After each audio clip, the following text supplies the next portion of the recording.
Hey, welcome to Office Hours. Welcome. Terry from Vancouver, good to see you. Welcome. Let me know if you can hear me and see me okay. We will get this party started here in just a moment.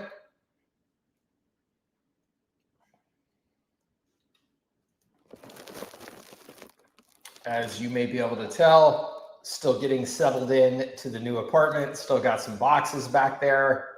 No art up on the walls. Desk is still not set up. So sitting at the kitchen counter here today. Hopefully everything will work here though just fine. You'll be able to see me and hear me. And we can do this just fine. Let me know if you can see me and hear me okay. I would appreciate it. All systems are go. Thank you so much. Appreciate it. Very good. Well, happy Thursday. Welcome to Office Hours.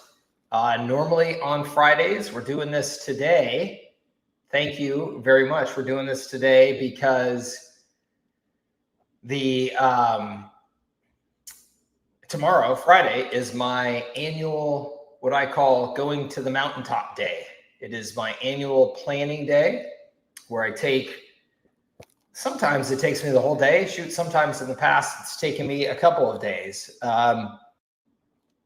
Usually though, recently, it's been more like a half a day or so that I'm doing reflection on the prior year,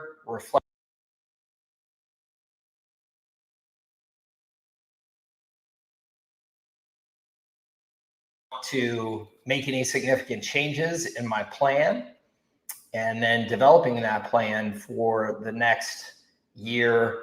I actually develop a 1 year plan, a 3 to 5 year plan as well, and then set some long-term goals. Oop, looks like sound went out and came back on. Sorry about that. So anyway, yes, I was just saying that Friday is my annual planning day where I reflect on the prior year, review all of my goals, all of my personal development work, my vision, mission, purpose going forward, and see if there's any updates, significant updates or changes I want to make, and then lay out the plan, do a 1 year plan and then a 3 to 5 year plan, and then set big targets for like a 10-year range. So I'm really looking forward to it this year. One, it's a process that I recommend everybody do and do deliberately. Schedule time to do it where you're going to turn everything off. You're going to just 100% focus on this. I like to get out, get some exercise as well.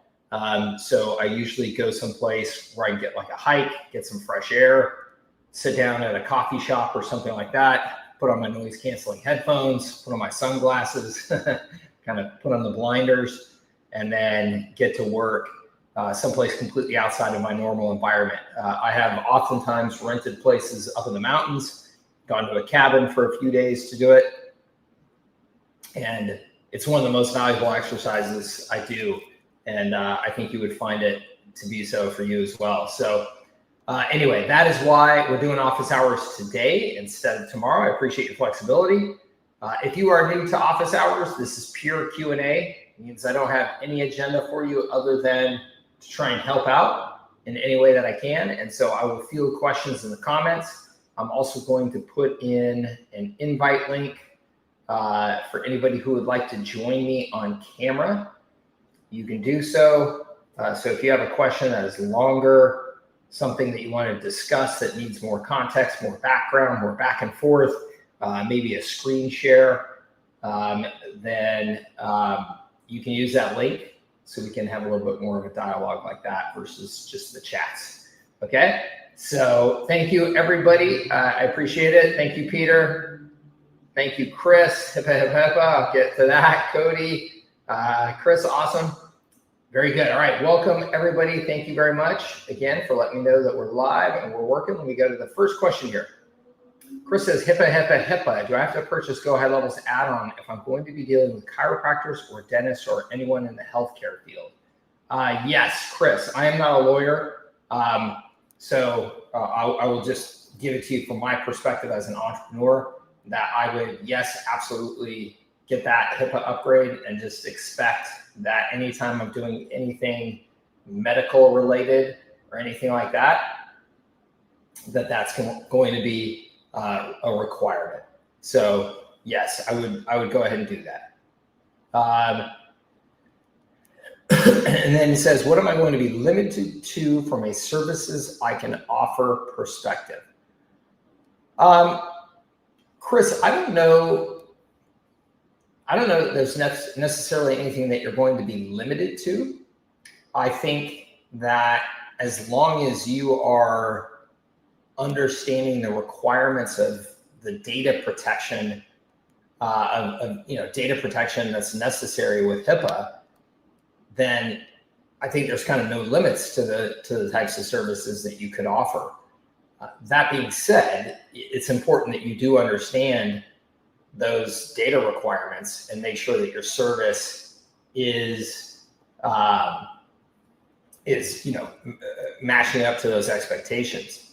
And you're saying if you don't do the Go HighLevel add-on, if you don't do the Go HighLevel add-on, I think that the biggest thing, Chris, is just that you would not be able to tell whoever you're working with that you are certainly within HIPAA compliance commitments on the system. And if you couldn't do that, if you couldn't tell them that, there are a lot of businesses then in the medical field that would not work with you. So if that were the case, you would really need to limit then your services, Chris, to things that are much more just like public facing marketing, right? So anything where you were actually collecting any sort of private information, any information that could be used in the delivery of medical services or the evaluation of medical services. So any of that kind of personal information, you would just want to make sure that your services don't touch. You would just have a wall in between your, marketing services and then their medical systems and services. So you could still do a public facing website, blog, content marketing. You could still do, review, capture, and publishing. You could still do lead generation and appointment setting, as long as you are limiting, again, the amount of information that you are collecting during that process. So you could still do a lot of follow-up marketing, right? So it just wouldn't be follow-up marketing specific to a medical condition or anything like that. It could just be follow-up marketing to new prospective patients, or just general reminders or newsletters, things like that. So there's still an awful lot that you could do. And personally, unless if I was working with any of those professions, unless I was going absolutely deep in those professions and I had a specific business reason to integrate with any of their patient information and those systems, I wouldn't do it personally. I would stay away from that stuff. You could, and the reason why I say that is just because that just adds a layer of complexity, integration with existing systems, the HIPAA compliance, all of that just goes up. Your requirements just go up several notches. You can still deliver a lot of value to the majority of those businesses without ever crossing that line of private patient information. Still, I will say that if I was working with those industries regularly, and that was my focus, I would still get the HIPAA compliance add-on just as an extra degree of safety and as a marketing tool to just be able to say to anybody that I'm potentially working with, our systems are HIPAA compliant. I just think that's going to avoid some conversations in the sales process that you just don't want to have. Okay. So my 2 cents. Miss Annie Wanders, welcome. Love all your content. Thank you so much. Long-time viewer, first-time asker. That's awesome. I love it. I've been on the fence about jumping into Go HighLevel for months, but recently have been asked to take over socials for a restaurant, bar, venue, you speak a lot about using it for restaurants. What steps, features would be most effective to help bring their neglected socials back quickly? What would Mike do? I love that. Well, thank you very much, Miss Annie Wanders, for being here. I love it. Great to see you. This is a timely question. I actually just sat down with a restaurant owner this week that I went in and met with him because he's in a bit of panic mode. And it was like, okay, this is an opportunity. This place is just down the road for me. I was like, this is an opportunity to go give a little bit of personal love and see if I can help this guy out, even if he's not going to be a good long-term customer for me, which he may not. But it was, like I said, it was just a good opportunity where I'm like, man, I can really help this guy. So the first thing that I would say is that the amount of impact that I think HighLevel is going to have on the social media success of a restaurant is pretty darn low when it comes to getting any sort of visibility or building audience or anything like that. Where it can be really high is that it can ensure that anybody that is interacting with them on social media is actually getting an interaction from the customer. And from your customer, from the restaurant. The reason why I say that is that with HighLevel, you can integrate into your social account so you can see the messages that are coming in, things like that, so that you can make sure that you're responding. And so that your social media is actually social instead of the restaurant just posting something and then ignoring any sort of engagement that's actually happening, which is what most small businesses do because they just don't have an easy way to keep up with it.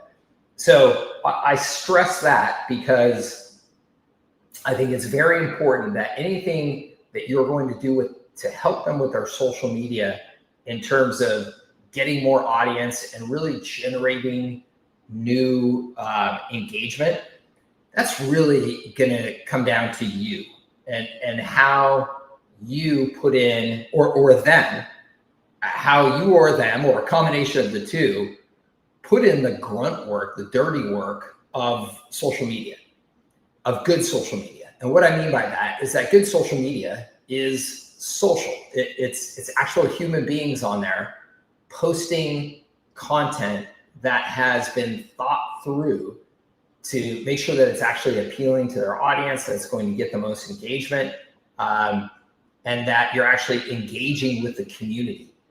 And so this is exactly the advice that I gave to the restaurant owner that I just met with. I said, hey, look, the most important thing that you can do is start to treat social media like it is your community of prospects and customers. Don't treat it as this foreign thing. It's just like, because this guy understands really well the people walking by on the street and the event that's happening at the beach that they could go and be a part of and meet people at. But social media is more foreign to him. It still feels like this thing that just kids do or whatever. And he's never really posted content. And so I'm just encouraging him, and I would encourage you and whatever restaurant it is that you're talking about working with, like, you've got to realize that it is your interface to the community now, right? It is your way of speaking to them, keeping in touch with them. And so depending on the kind of restaurant that you're dealing with, that could be a number of different things, right? So that could be if it's a higher end restaurant and it's more about the beauty of the environment and the food and the service and things like that. It could be a lot about posting images of food, images of people in there enjoying the food. The shots stylized to look very nice. It could be new menu releases, information about the chef. The chef could do a little bit of a behind the scenes talking about the fresh ingredients that they're using in this new menu rollout, things like that. If it's more of like a pizza restaurant, then it could be more direct response things. It could be much more informal, obviously. It could be just special offers, lots of that type of thing. Like, hey, this Thursday, the Padres are playing. Come in during the Padres game and 50% off, all pizza and beer, while the game's still on. like just those kind of more direct response interaction things. And it can be very informal. And that's what I was encouraging this guy to do, is like, hey, just get used to just holding up your camera and just doing a real quick, hey community, just want to let you guys know we got, the TV's on, the kitchen's fired up, we're making pizzas, we're pouring fresh beer, Padres start in 45 minutes, get down here, we got a seat for you, just kind of having some fun and being a part of the community and just committing to that, right?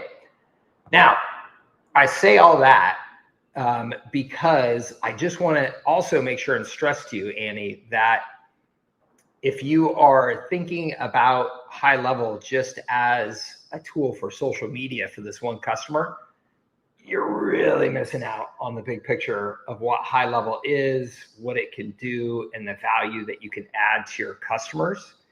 And so I would encourage you to just take a bigger picture view of it and a more strategic view of, let's just say I want to work with restaurants. I want to help them with growth strategies, including social media. But with HighLevel, I can also put up a good website for them because their websites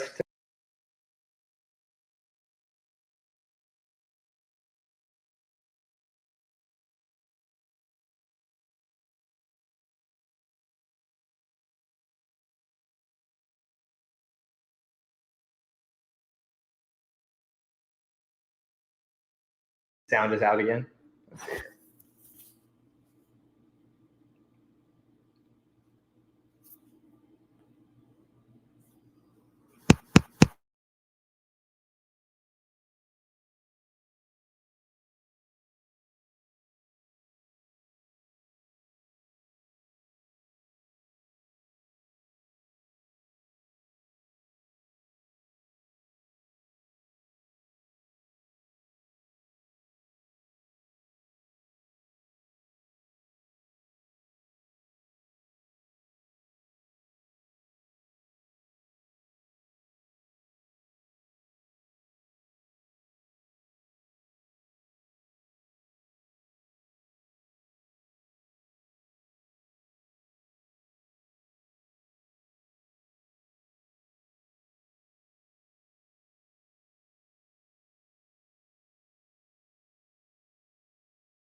Now I should be back.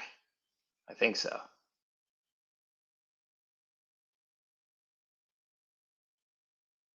Yeah, the input is the Bose headphones. It just seems like for whatever reason, I think it was switching back and forth between my phone for some reason. I was getting a message on my phone saying it's connecting there. Okay, awesome. Thanks for your patience. We will have my normal setup here pretty quick. So, okay, cool. Yeah, so really want to start a marketing business, hospitality focus, but feel like this is me testing the waters. Yes. So I would tell you that if you look at the big picture of what you can offer those restaurant customers with HighLevel, it's way beyond social media. It's websites, it's reputation capture and posting, reviews. It's helping them with SEO.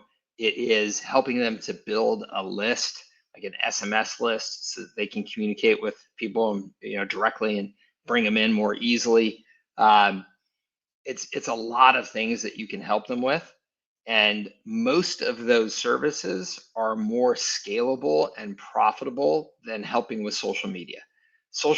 Good social media is still a manual process. It's worth it.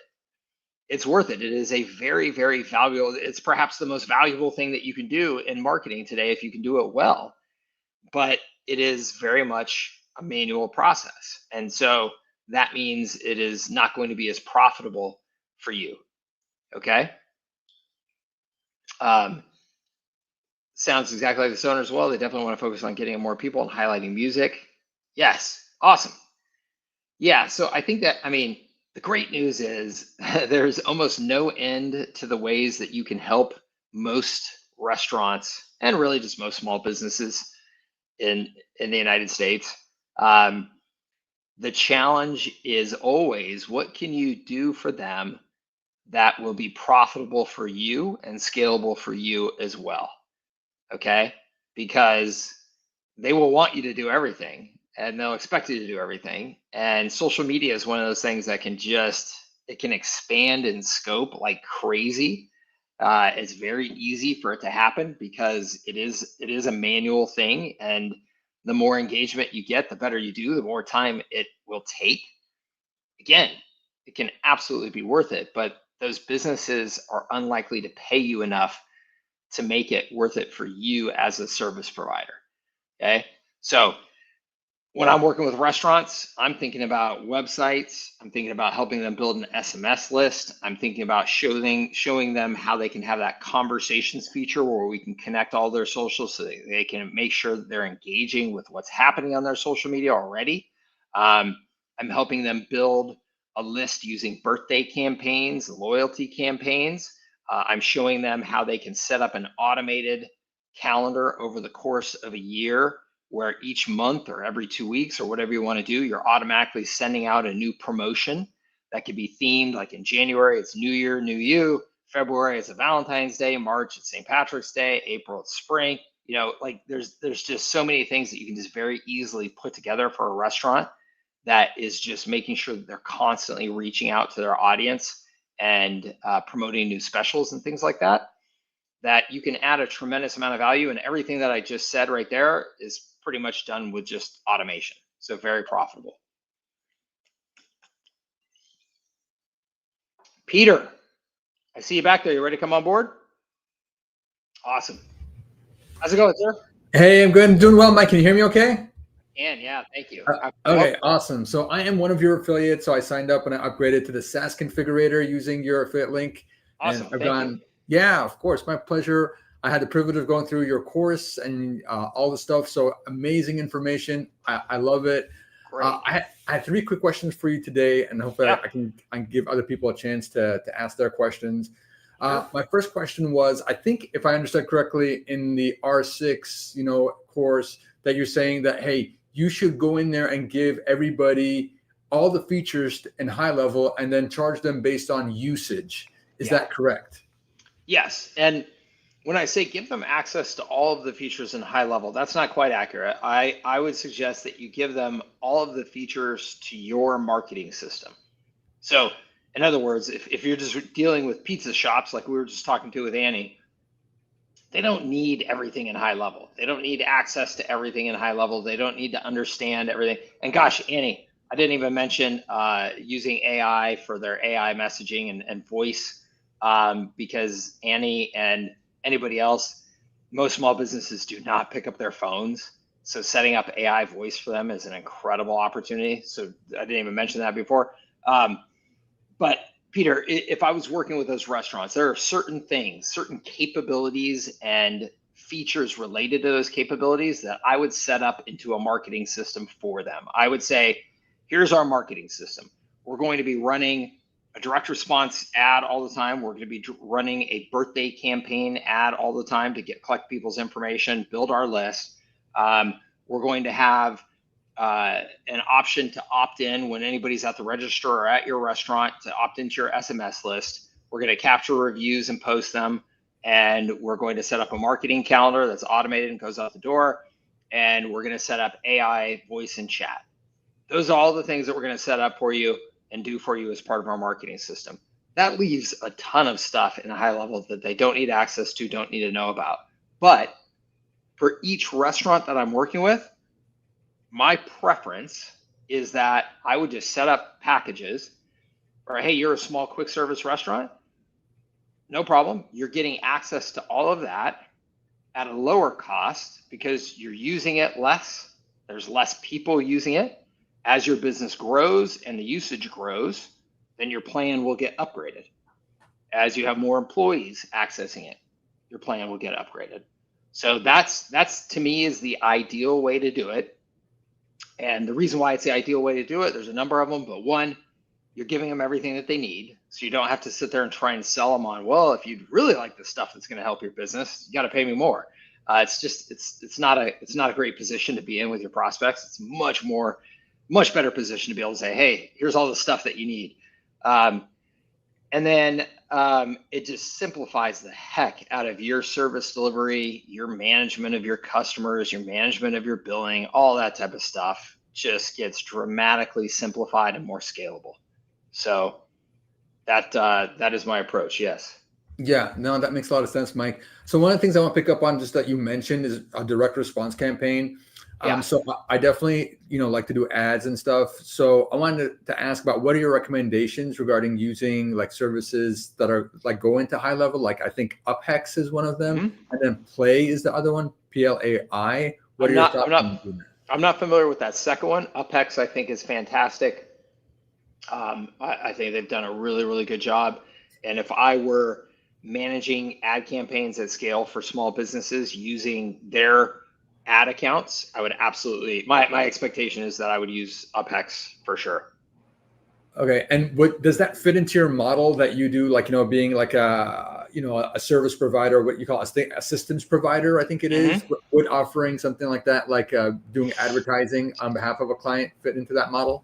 As long as you take a system-based approach to it. And so let me just give you an example. If you just say, we do ad management for you, that's not a systems-based approach. That is very much a manual. You're kind of, you're spending a lot of time and effort doing creative things and adjusting campaigns and all that type of stuff.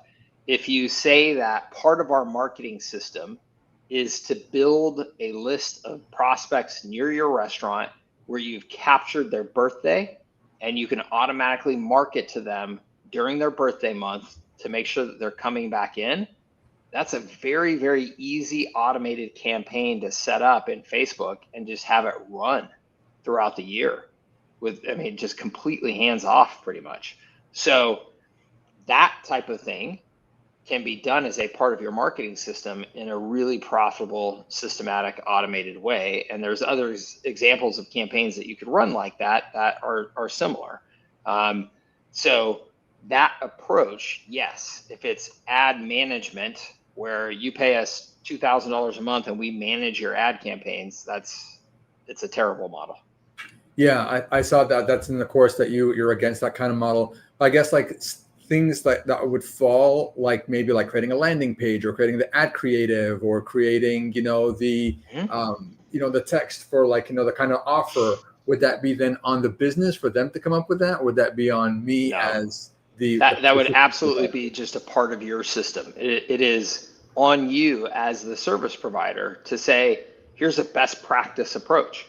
So Pizza Shop, we have this ad that we run to this landing page with this follow-up sequence. We measure it, we test it. This is what you're getting. We're going to put your logo on it. We're going to put your phone number on it. We're going to put, your name on it. But this is the format. This is the approach. This is the strategy, right? So you tell them that. Small businesses don't have any clue about any of that stuff and would never come up with it on their own, one, and two, just don't want to, don't have the time to or knowledge to. Yeah. How much would you charge for something like that, a service like that monthly? With most small businesses, and it depends on the types of businesses that you're working with, but let's say it's a restaurant. Most restaurants are not going to spend more than maybe a few $100s a month on ads. So the way that I do it is I would charge them a particular fee. Let's say it's $297 a month, and then I would take the budget for their ads out of that. So $297 a month, and I take 97 or 147 and put that into the actual ad budget, and then the rest comes to me. Or the other approach is you can say it's $297 to access our system, and then you manage the budget for the ads. So you can just tell us, yeah, we want to spend another $250 a month on ads. So your complete marketing system, including the ad campaigns, not the budget behind the ad campaigns, but the ad campaign itself, the landing page, that whole system and strategy, you get access to all of that, plus access to what you're doing with HighLevel, plus all the other goodies for $297 a month. And then the additional ad budget is up to you. We recommend for a business of your size trying to target these customers that you spend at least $200, $250 a month or whatever on ad budget. And you just let them do that. But your profit and your margin is coming from the system itself. Got it. That makes sense. And then what are your thoughts about what are the best ways to get like new clients, for us as agency owners, what's worked best for you? Obviously you still run your agency, right? And then, Yep. What are you seeing working for like, people in the community? The best thing by far, let's see, are you selling locally or are you selling nationally? I'm set a lot. I mean, it turns out a lot of my people are locals, so like people that I've had. So before I was a WordPress agency and I switched over to HighLevel and I upgraded all my people into HighLevel and gave them like chatbots and AI voice and stuff. So just add-ons. And then as I'm like visiting, I taking my dad to the doctor. I hit up, my dad's doctor's office. I said, hey, would you like a website? They said, yeah, we'd love one. So I signed them up, It's just people that I'm visiting regularly. I'm just connecting with people and talking to them that way as well. Cool. Yeah. So the far majority of agencies, I think, should start with marketing locally. And if they decide they want to expand beyond that, great. It's a different set of skills and different set of budget typically and all that. But locally, by far and away, the best way to grow your business is to just be very active in thought leadership via content, social media content, blog posts, webinars, things like that, and just being very active and engaged with your community. I mean, that's it. Like, you can do cold calling, you can do cold emailing. Those things will have some incremental lift, but those are effectively dead approaches to prospecting in today's world, right? The way that anybody learns about anything in today's world is they see content on social media, they do a Google search, or they meet people still, right? You're out in public and you were, at an event and you knocked into them and you bump elbows and, now you're in a conversation. The answer for 95% of businesses in today's world is create content that adds value for your audience and just be actively engaged. That's it. The only thing I do to market my business here in San Diego is create a bunch of content and put a bunch of content out into the world. People see it, they contact us, and they say, how can you do that? How can you help us with that? The only way I market my HighLevel business, my training business, is by putting content up on YouTube and doing these calls. That's it. Period, end of sentence. And that is what everybody should be doing. Yeah, no, that sounds great. And I'm actually close to you too. So I'm in LA. So and I was in San Diego for vacation a couple of months ago. Awesome. So how about when running ads? Do you run ads like for your agency? And I've seen, since I do have a little bit of a background about that, but I was going to ask you, when running ads, what works best? Like what kind of offer? And do you send them to a lead magnet and then after that get their email address and then follow up and warm them up? Or do you send them straight into an offer like at a $97 level, which is considered still low ticket, but I don't know how well that converts, but I'd love that kind of the shortcut so I don't have to spend money on ads and trying to, figure out what exactly is working and what doesn't. Yeah, the answer, unfortunately, Peter, is yes. The answer is yes to all of the above. I mean, so I have two primary, actually we'll call it three primary ad system approaches for marketing your business locally. One is called Prime the Pump, and that is where I'm just taking that content that we talked about creating, that value-added content, and I'm just boosting it to make sure it's getting distribution, right? So I'm just putting a little ad budget behind it to make sure it's getting out there so people are actually seeing the content I create rather than just creating it in a vacuum. So that's the first thing. That builds your audience, builds your engagement, builds your brand, gets some people to start coming to your website, opting in, things like that, following you on social media, okay? As you build up that audience, you also want to be retargeting that audience. And ideally, you would retarget that audience with more content, to stay in front of them with more content, some sort of offer to get in touch. Hey, if you'd like some help with your business, this is what we do. Here's how you can reach us. Some sort of offer, a foot in the door offer. So here's our $97 service to get you started, whatever it is.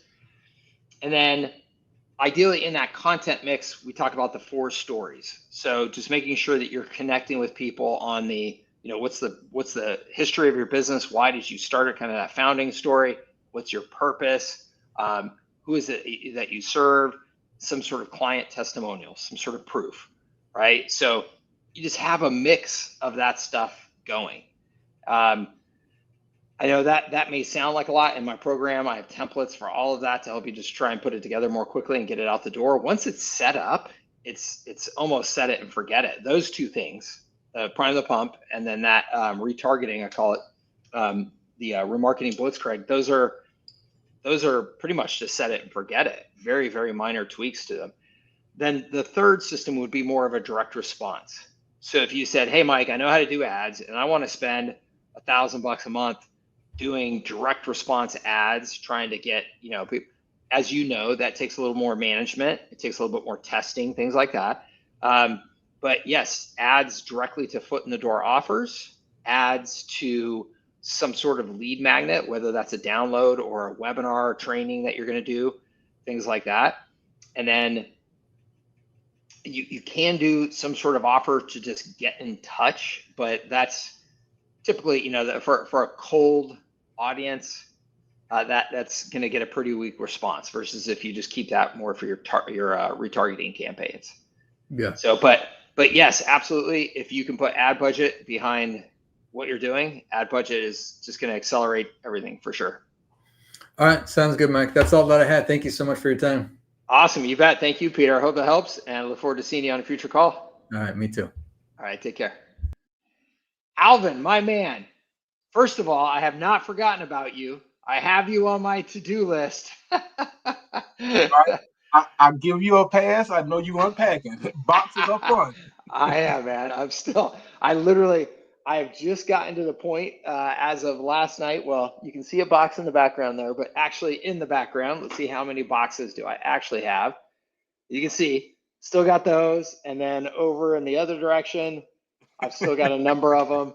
I got a handyman coming to set up all kinds of stuff. So I'm almost there, but I do have you on my short list. So I will get you taken care of. You're good. You're good. One quick question off topic though. Which is the best? Unpacking or packing? Unpacking. I think unpacking. I like packing because you can throw a lot of stuff away.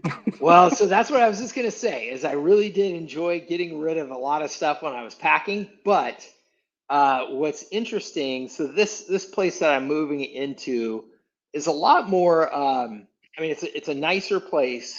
And I think because of that, my mind is taking like a fresh start to how I want things to look. Right. And so I have thrown away, since I've been unpacking, man, I have thrown away, I don't know how much stuff where I'm just like, yep, it just doesn't fit anymore. Don't need it. Out the door, And I got to tell you that's a nice process. There is a lightness that comes, mental lightness that comes from just like, hey, I don't need that, and it's gone. I don't need to worry about it. Don't need to think about where it's going to go. That's been nice. And you may know, Alvin, I have 3 kids, and I have had right now my choice is to live in a smaller, more efficient apartment with incredible amenities and incredible services. Like I just like that lifestyle a lot.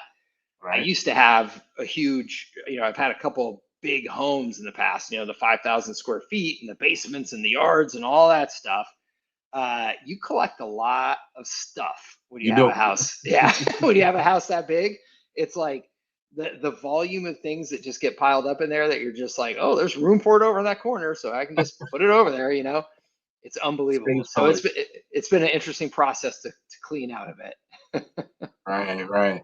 So I know you do have me on your short list, but I want to share my screen so we can so I can just get a glimpse and start moving around. Let's do it. Yeah, let's do it. Okay, you should. Do you see a screen sharing option on your end? Got it. It should pop up here, and I should be able to. This one and share. Thank you, Violet. I appreciate it. It's fun. I'm enjoying it. All right, here we go.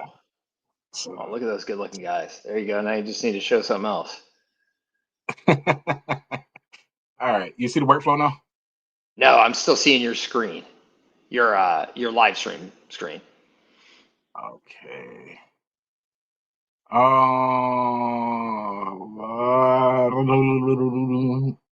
Let me go back. Stop. Share screen.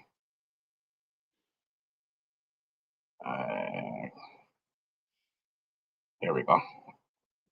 I'm getting used to this. What is it? Shipyard, rail yard. StreamYard, yeah. Oh yeah, it takes a little bit of time. All right, I got you now. All right, perfect. All right, so I know you got the 6 R's in here, and I'm just trying to understand it and see how they all work. Cool. And you just want me to walk through just generally how they work? Yeah, generally, just like a brush run through. I don't want to take too much time for most people, but just so I can get a concept and grasp it. Because right now it's like foreign language, and I was almost to the point of just redoing everything, the nurturing program and everything. The nurturing. Okay, cool. Okay, cool. Yeah.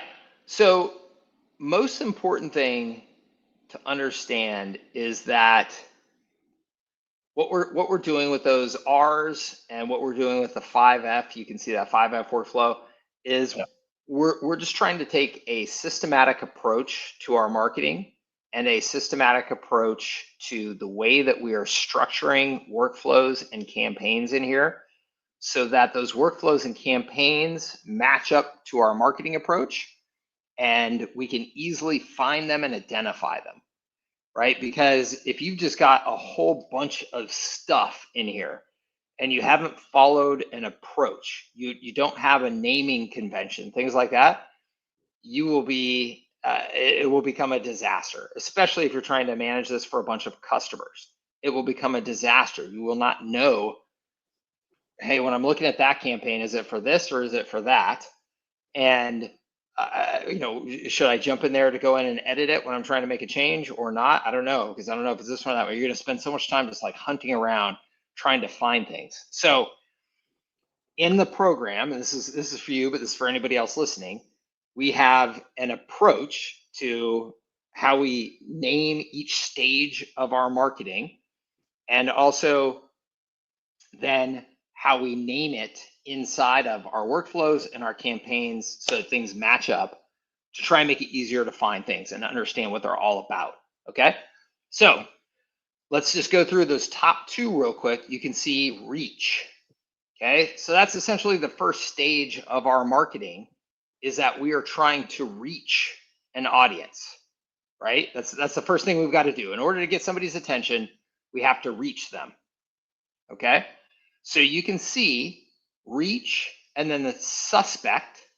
So we give a person a name, or a human that is in our marketing cycle, a name based on the stage of where they're at in our marketing cycle. So a suspect is somebody that we suspect could be interested in our services, but right now we have no proof that they're interested in our services. They have not raised their hand and said, yes, Mike, I'm interested in what you have to do. They have not opted in. This is a cold prospecting campaign. You can see it right there, cold prospecting campaign. So what this means is this is a workflow that is designed for you to take a list of suspects that you got. You bought it from a database, you know, whatever it is, you went around to a bunch of websites and scraped email addresses of restaurants in your area, and you are now going to take those email addresses and you are going to drop them into this workflow so that it will automatically send them a cold prospecting campaign to try and get a response for them. Okay, so that's what this workflow is all about. Okay, and then if you go back, you'll see the second one is very similar. Okay, but you can see that one is warm prospecting. Okay, so this is more somebody that you have had some sort of engagement with. Again, still not sure. They haven't raised their hand and said, you know, I am interested in doing work with you. But it's a little less, it's just a slightly different approach in terms of the communication with them. It's a little less cold. It's trying to be a little more nuanced. It's really just giving you another approach to your prospecting here. Okay, but again, if you go back out and you look at the names, these are really that initial, like, I'm just trying to reach somebody and get them to engage with me. And then if you drop down, you can see C/readiness. Okay, one more below that. Yeah, go back to C, readiness, or one below that where you were, right above. Nope, right above. There you go. Okay, so it says readiness, lead, follow-up. Okay, so readiness, if you're aware with our 6 R's, right? Readiness is your ability to respond quickly to a prospect saying, hey, I'm interested. So you can see this, readiness, lead, follow-up. So this is somebody who has opted in. It's a lead now. It is somebody that has opted in and said, I would like your lead magnet. I would like to talk to you. I would like whatever it is. This one in particular is a lead magnet follow-up. You can see where you are following up, and actually it's a variety of them. You can see the first one is to get them to book a call.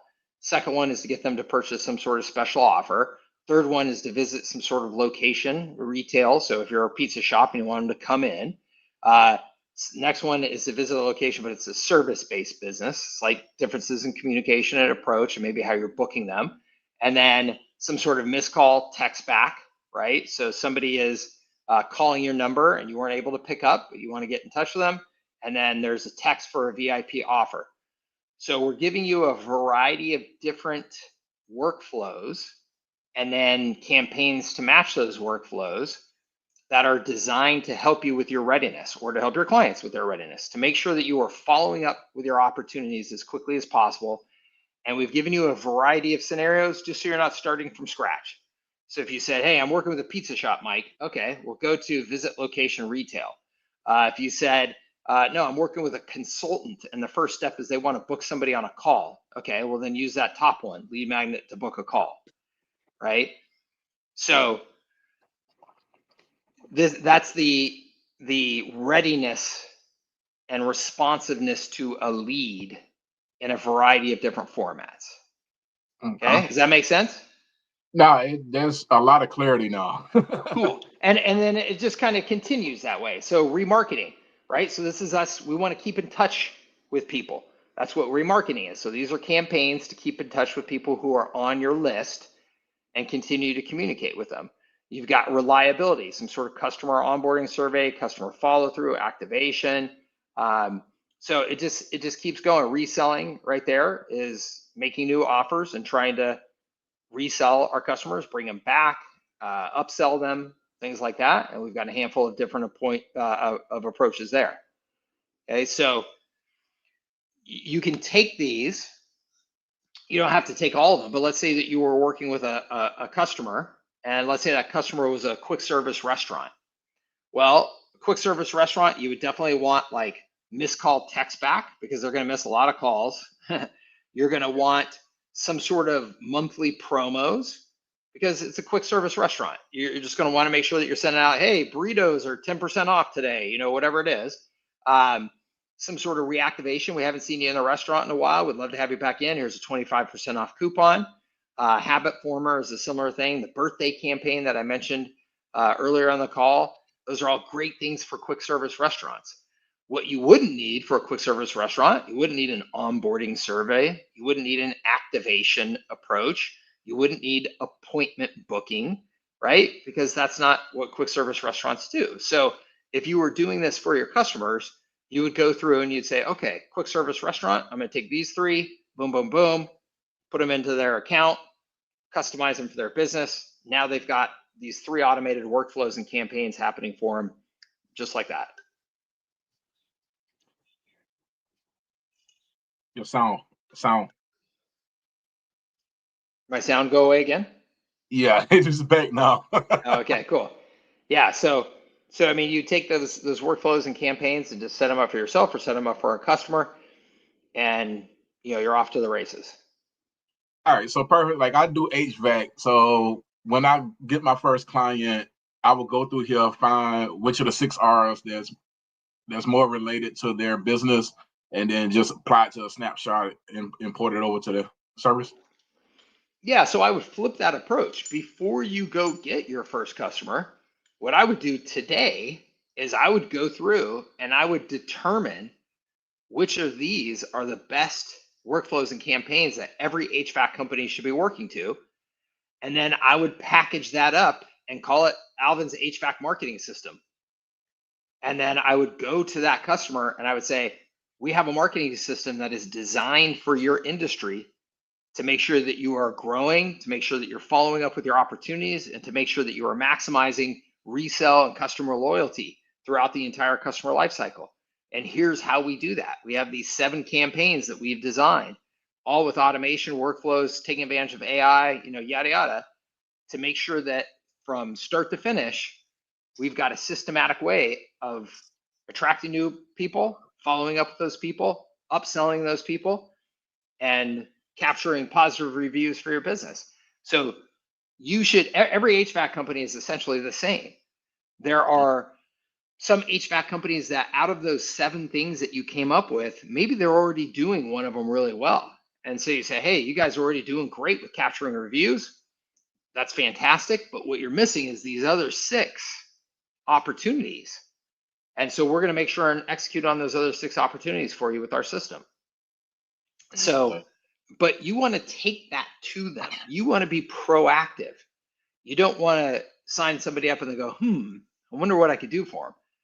You want to create the HVAC marketing system, take that to them. It is a much, much better presentation from a sales perspective when you go to them and you say, we've designed the HVAC growth system, right? And let me tell you what the components of that are and why they are, and then how we can execute that for your business. Does that make sense? It makes perfect sense. Now I know what to do. Cool. Good. Yeah, I was just under the impression that we had to go through and all of them had a purpose, but now I know they all have a purpose for a specific business, for my business, for HVAC business, and so forth. Exactly. So yes, so not every workflow, not every campaign is meant for every business. You go through and you decide which ones are ideal for the type of business that you're working with, and you dial them in. You dial in the content, dial in the landing page, things like that to make sure that it's really a fit for your industry. And then you take that out to that industry. Gotcha. I can do that. Awesome. All right. That's all I had, man. I greatly appreciate it. You bet. It's great to see you. Thank you for being here. Yes, sir. Catch you next week. All right. Sounds great. Let's see here. Let me move that one. There we go. I'm going to do a couple questions on the side here, and then Bruno, you're coming in hot here in just a minute. Cody says, at what point should an agency upgrade to Pro? I get it allows sub-account creation, but we are doing it manually right now. Billing with QuickBooks because we have a better rate than Stripe. Cody, so there's a couple of things. One, you are going to get better resale margins and control at the Pro level. So if you told me, Cody, hey, I've already got 5 or 10 customers and they're using the resale services, SMS, phone, AI, stuff like that, I would say you should just automatically upgrade to Pro. You're going to make more than enough money just by upgrading to pay for the additional cost of Pro, because you're going to have better margins and control over that those resale rates. So that alone to me would be probably the biggest reason why everybody should upgrade and just do it as soon as you just have a handful of customers. In terms of the other things like automatic sub-account creation and people being able to come to your website and sign up automatically because of the sub-account creation, honestly, that's all the stuff that gets people all hot and bothered because it seems very sexy, because it seems like, oh, good, I can just go sit on the beach and people are going to come to my website and sign up and things are going to be automatically provisioned and isn't life going to be grand? And I'm telling you right now that that is not how this business works. I'm not saying that that stuff doesn't have some value. It does. It can save you some steps. It can make some things a little more efficient. Okay. But you need to expect that your onboarding process of getting a new customer up and running, set up, and activated is a process that you are going to be actively engaged with, that you are going to be doing some customization for them. And so those features to me are not nearly as sexy of a reason to upgrade as just the billing issue. Okay. So I hope that that brings some clarity and helps you out there.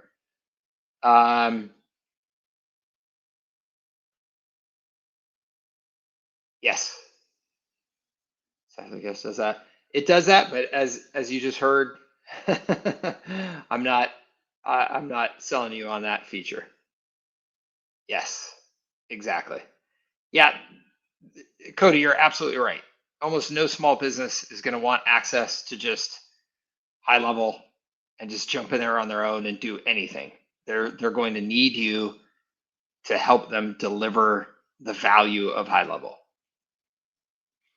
Is the R6 framework based upon lean marketing? Just reading the book by Alan Dibb and seeing lots of parallels. That's awesome, Alan. I love it. He said, by the way, the R6 message really resonates during my sales conversations. That's awesome, Alan. No, I do not know who Alan is or lean marketing. I would say the biggest influence on me from a marketing perspective in terms of how I think about it from a systems approach like that, maybe is what is it, predictable revenue systems or whatever, is the guy who did a lot at Salesforce to really help Salesforce grow back in the day. That's probably the thing that had the most influence on me, I think, in terms of thinking about that kind of approach. Otherwise, it's out of my noggin based on just years of experience and years of trying to organize myself and my own team in the way that we were pitching our services and the way that we were delivering our services. We needed to have that structure to it just to even be able to execute on those things. So thanks, Mike. Huge help. Awesome. Yeah, exactly. Cody, it's super sexy. It's super sexy if you're an affiliate to be able to get people to sign up by saying it's a magic business with push button automation and all that. The reality is that anybody who's actually in the business and is had some customer experience understands that there's more to it than that. Bruno, my man, how's it going? What's up? Not bad. A million things to do. I'm sure you know how it is. Yeah. How it goes. Yeah. Okay, so welcome to another episode of Rapid Fire Questions by me. Yeah, let's do it. I'll try and not be crazy. We were talking about restaurant stuff before with other people. It might be obvious and maybe I'm missing something, but how can restaurants get people's numbers for text campaigns? I imagine it's also different. Someone sent like a fast casual place or something. Yeah, I guess if they got a QR code at the cash register and someone can do that and like sign up or whatever. But if it's a sit down restaurant, I don't know. There's actually a sports bar, like a kind of a big sports bar right across the street from where I live. But it's just owned by a guy who loves doing it, but why? And I don't think he's doing texts or any kind of email marketing, and I really want to help him out. Yeah. But anyhow, how do you get numbers for restaurants, or is that not even a thing? Like, no, that's totally a thing. I mean, the easiest way in the world is you set up a smart number for them, right? A number through HighLevel or Twilio or whatever, and you just have a campaign that says, text us at this number, and we'll send you a coupon for your next whatever. Just set up a workflow. The inbound on the workflow is somebody sending an SMS to a number. Yeah, that's it. That part I get. I guess like say you're presenting your check. Like, would we suggest that they like slip in a little something with a QR code or something like that? Yeah, absolutely. Okay, so that is the way to do it. Okay. Yeah, and if it's I would say also if it's a high-end restaurant, as an example, I would just do something more like not a QR code personally. I would do something more like, hey, our manager and our chef do private invite dinners or private access or early access to new menu items and stuff for our best customers. If you're interested, just shoot, your information to this number real quick. We'll add you to that list, and it just makes it feel a little more special and I personalized. see. I mean, most any places around here that I would approach would be sport bars and like mostly casual places. So I do think it wouldn't be inappropriate to slip in a QR code or have just like a tent by the register or something like that. Totally. And it's just a Can VIP people- club or whatever. If customers, let's say a client of ours has already like a list of a bunch of people and phone numbers and stuff like that, I kind of forget how it works with compliance, but can you just import all that into their account and let them start messaging people? I mean, how did they get, if they got that list from customers providing that information, then yes. You would still want to make sure that you're saying, hey, Bruno, wanted to follow up with you on your last visit and give you an offer to come back in. By the way, if you don't want to get any messages from us anymore, just hit stop. But yeah. Small volume like that for a local restaurant or whatever, it's going to be fine. Okay. Not like unrelated. What was I going to say? Oh yeah. So say we have like a client and we're doing like text workflows for whatever. Just I'll give you an example of the sports bar across the street. If I wanted to say, hey man, I have a system you can send text to everybody, let them know about like games coming up or like what games are going to be awarded to these and all that kind of stuff. It's not quite my world. It's like I'm just like reaching here. But do we let them be able to create the texts like as time goes forward? We're not supposed to do every single one for them, right? That totally depends. And so when I say it totally depends, you can offer a service where part of your service is, hey, we're going to put together X number of campaigns for you each year, each month, each whatever. And then you can go in and customize those messages if you want, or just hit send, right? That's the ideal way with almost all small businesses is you are at least starting the process and then just giving them an opportunity to edit the process. Because again, if you expect a small business to like, oh, I'm going to remember to do this campaign and I'm going to go and write the campaign and send it stuff, it's almost never going to happen, ever. Well, no, maybe not the campaign, but let's say he's like, oh, you know what? I should let everybody know about let's remind everybody about freaking Taco Tuesdays. Mm-hmm. And just let him sign into a sub account and like send to everybody. Like that's fine, right? Totally fine. Yeah, totally fine. I worry about I'm trying to figure out how to tell folks like, okay, you can do this, you can play here, but don't touch this, and like I'm trying to figure out how to do that. Yeah, you're just, you are using HighLevel's features to turn off access to as much as you can turn off that you don't want them to have access to. And then you're just giving them as clear of instruction as you possibly can on, hey, here are the aspects of our system that you could interact with daily and do these things, and that would be great. And these things, please do not touch without having a conversation with us, because you could, make some changes that you don't want to make, that type of thing. Because let me see, there in marketing, there is, where is it? I know there's a place you can do like a campaign. I mean, it's just emails. I'll figure it out later. That's minutia stuff. It's okay. Don't worry about it. Okay. Something else to ask real quick. Might you have like a checklist that we can use, that you use, of like to make sure you go through all the things that need to be set up for a new client, so I'm not missing anything? We do, and we don't. And I say we do because there are basic things that you have to do to set up a HighLevel account, right? Right. But then beyond that, it's really what is the system and service you've designed, and you need to create a checklist that's based on that system and service. So sure. So, but the basics though, like I don't know, their text compliance and like, you know, phone number and things like that. I just want to make sure I wouldn't miss anything and like look like a jerk in front of them after presenting, you know? Yeah. Yes, we have that. Yep. It's super standard generic stuff. But yes, we have that. Is it in the course?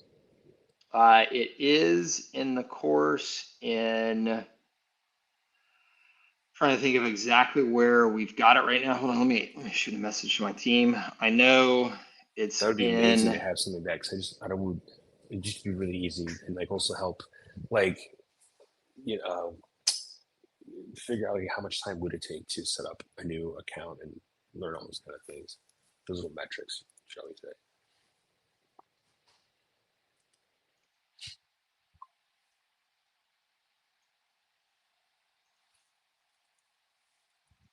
Thanks, man. I appreciate that. Sure.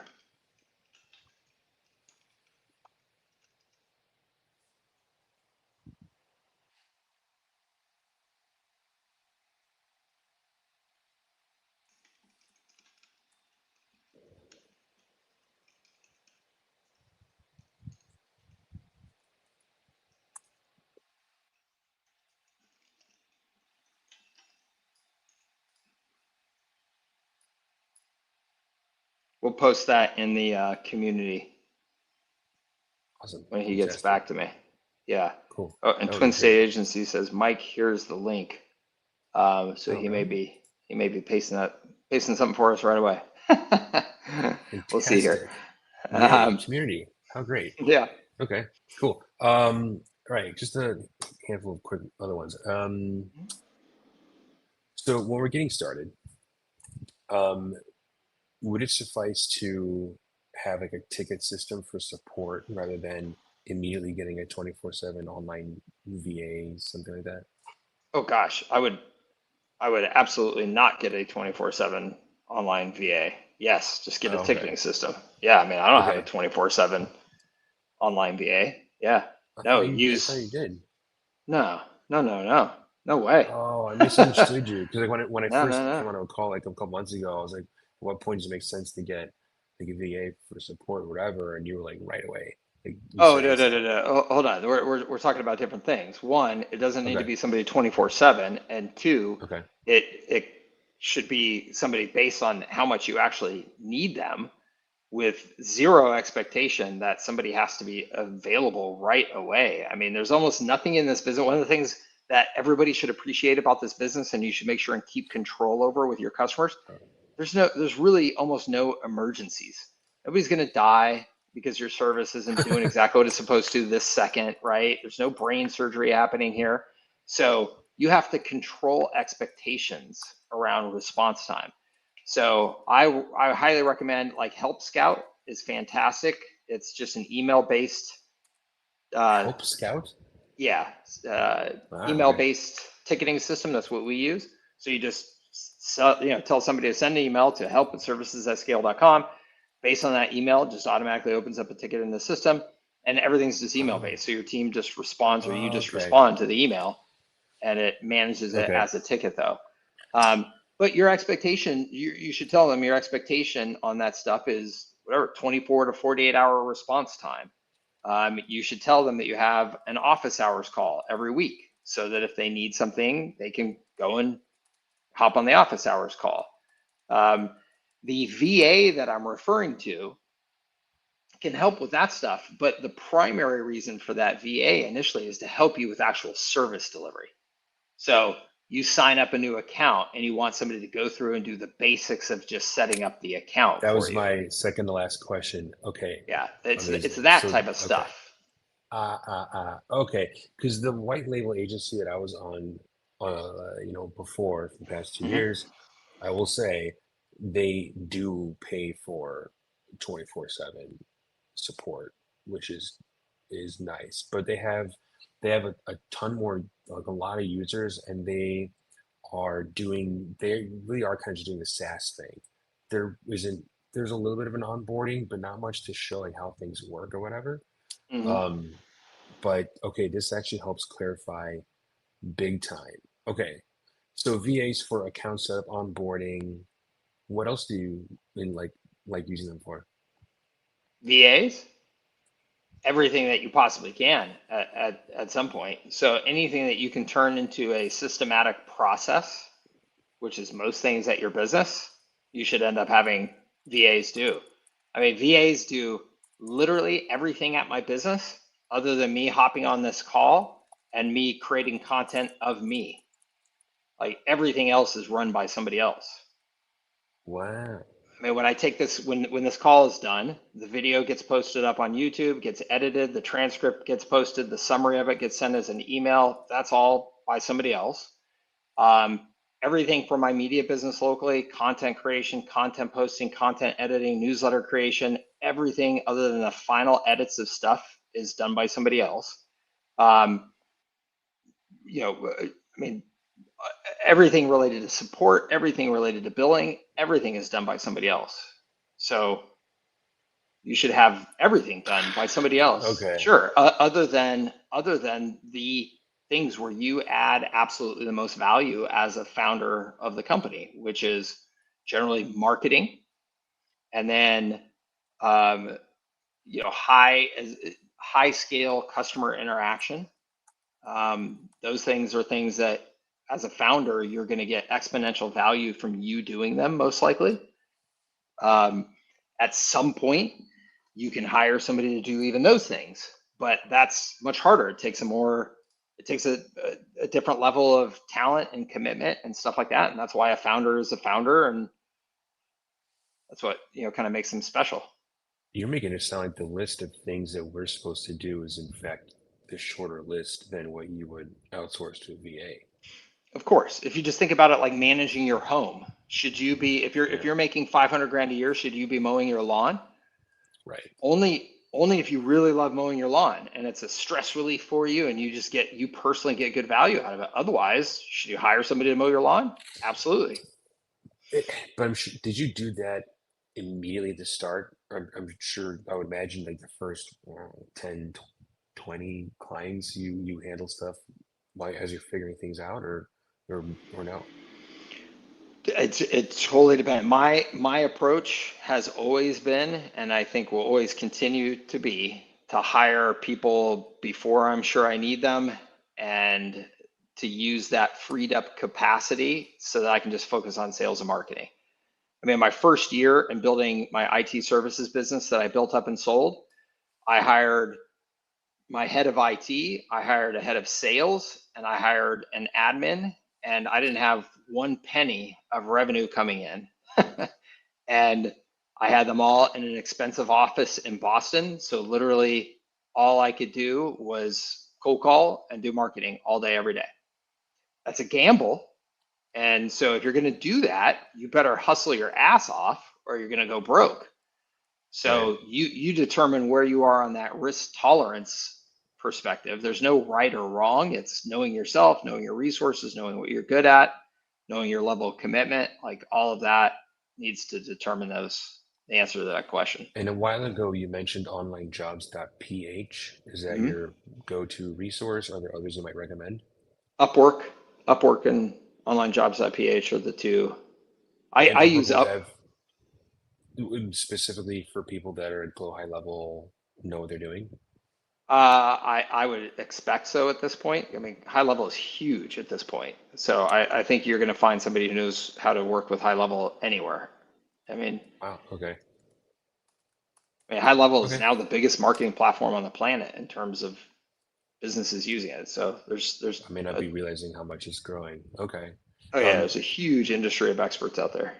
What do you recommend you keep track of hours and manage your VAs? I just use Upwork. Upwork has a recording and tracking system. So it's like really? a desk. So you use Upwork almost exclusively? Yeah. No kidding. Okay. Mm-hmm. All right. Once I bring anybody onto my team, they have to be in Upwork and using Upwork. That's a requirement of working with me. No kidding. All right. Mm-hmm. Oh, this is so helpful. Okay. Last one then real quick.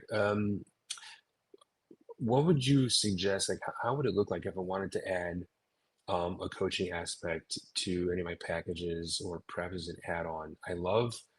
I go into businesses or like a restaurant or whatever, and I'm like, why are they not doing this? This should be different, blah, blah, blah. And it may not be industries that like I've been in or like know, but I pay attention to things. And, I've been Mhm. around enough to notice everything. And I think I could bring some value to people. And I Mhm. love being able to help like that. How would you do it? How would you price it? Like in my mind, I'm thinking maybe like a half day thing or a full Yeah, day so thing, like whatever you want to work on in that time frame. Go ahead. yeah, Thank you. yeah, there's a number of different ways that you can approach it. A lot of this depends on how you want to spend your time and how scalable you want the offer to be.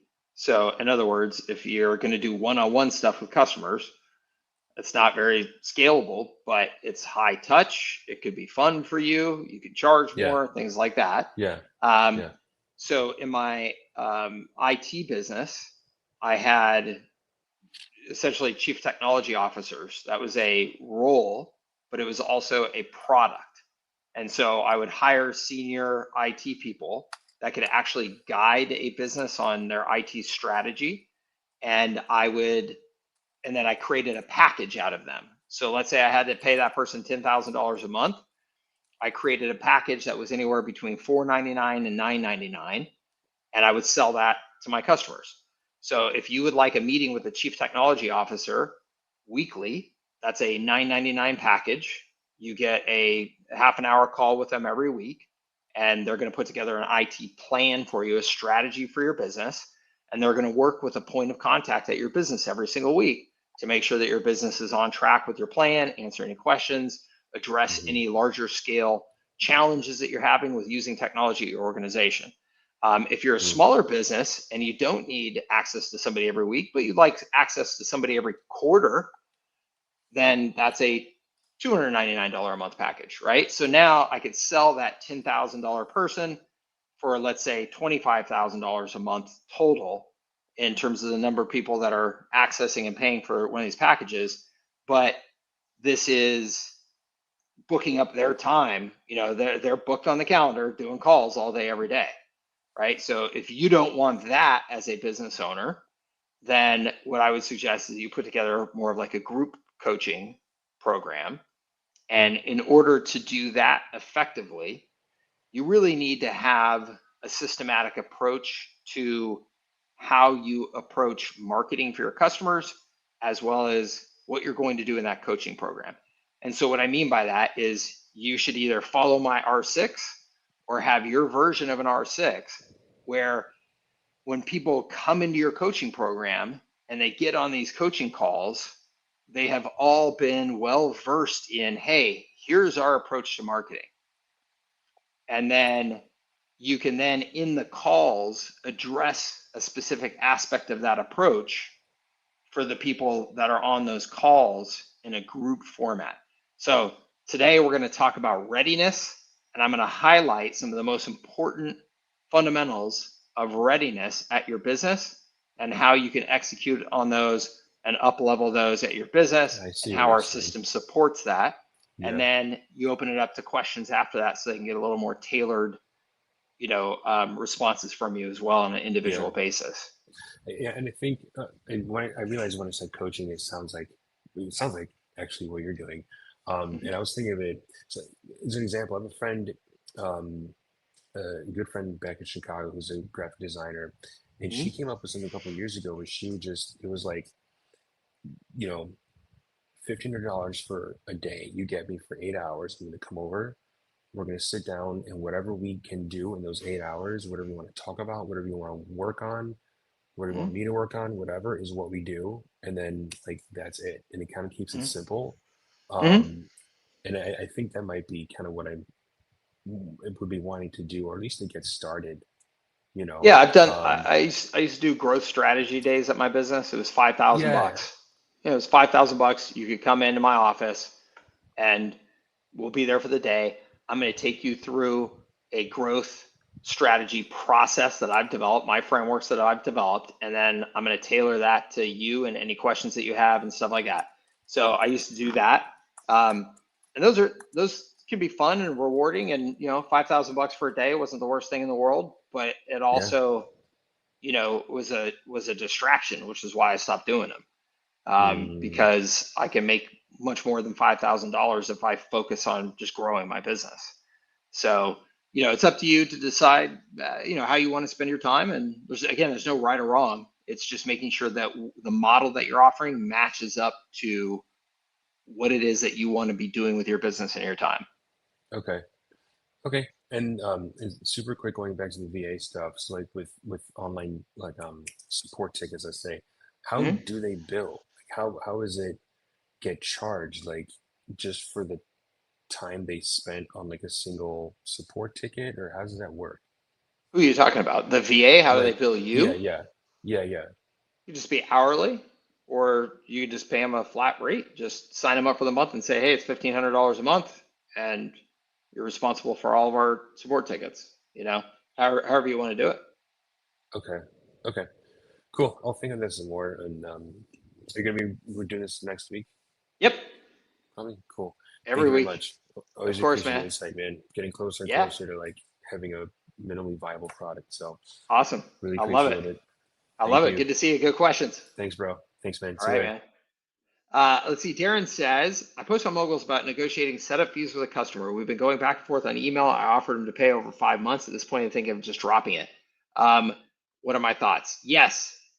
Darren, I would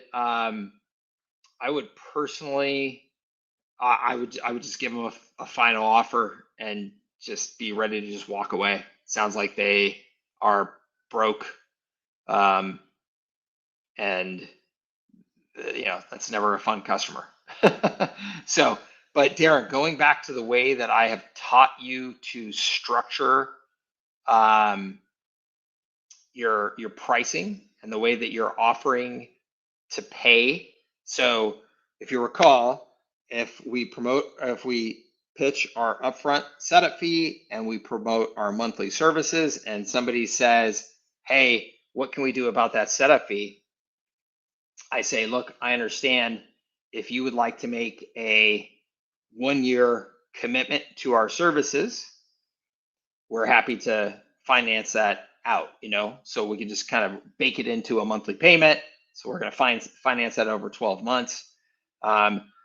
You could even, Darren, you could say, do a 2-year commitment and we will just waive the setup fee, or we'll waive 50% of the setup fee. I don't know how big the setup fee is that you're referring to. So you can make some decisions around that in terms of how you want to handle that financially.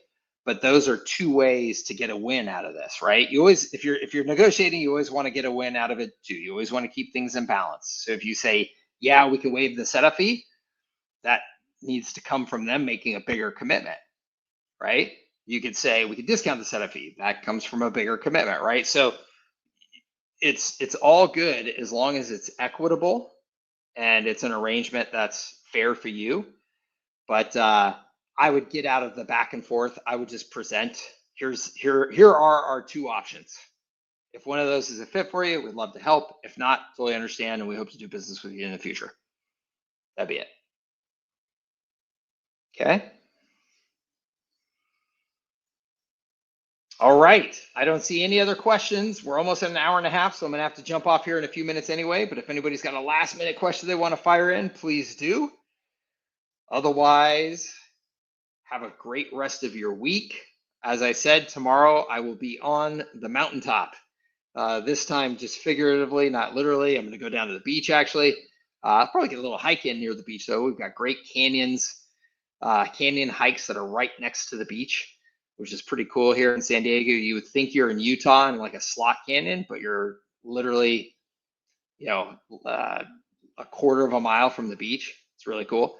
And I'll probably do that to get my body moving, get my lungs going, and then head to a cafe, get a big coffee, get some work done, and plot and plan the vision here for the next year and the years ahead. So awesome.